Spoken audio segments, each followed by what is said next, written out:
Poster Ketua PN Jaksel Muhammad Arif Nuryanta sebagai role model masih terpampang, terima suap 60 M.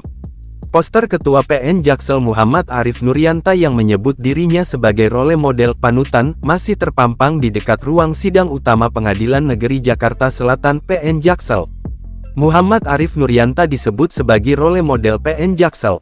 Role model, dalam bahasa Indonesia berarti panutan, teladan atau pemberi inspirasi. Dengan kata lain, role model dianggap seseorang yang menjadi contoh yang baik bagi orang lain, baik dalam hal perilaku, tindakan atau cara berpikir. Namun, Muhammad Arif Nuryanta bersama 3 anak buahnya malah menjadi tersangka atas dugaan penerimaan suap dengan jumlah fantastis.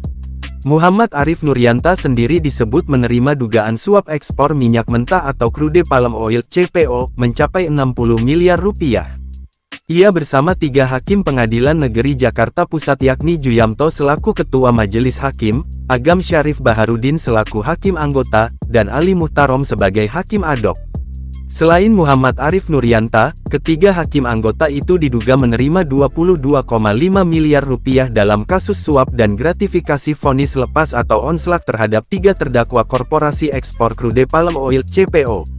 Direktur Penyidikan pada Jampitsus Kejaksaan Agung Kejagung Abdul Qohar mengatakan total uang tersebut diterima para tersangka sebanyak 2 tahap. Pertama, para tersangka menerima uang dalam bentuk dolar sebesar 4,5 miliar rupiah. Uang tersebut diberikan oleh tersangka Muhammad Arif Nuryanta, Ketua PN Jakarta Pusat yang dimana asal uangnya bersumber dari advokat Arianto Bahri. Setelah terbit surat penetapan sidang, Muhammad Arif Nuryanta memanggil DJU selaku Ketua Majelis dan ASB selaku anggota. Lalu Muhammad Arif Nuryanta memberikan uang dolar bila dikurskan ke dalam rupiah 4,5 miliar rupiah, kata Qohar dalam jumpa pers, Senin tanggal 14 April tahun 2024 dini hari. Di mana uang tersebut diberikan sebagai uang untuk baca berkas perkara dan Muhammad Arif Nuryanta menyampaikan kepada 2 orang tersebut agar perkata diatensi, jelasnya.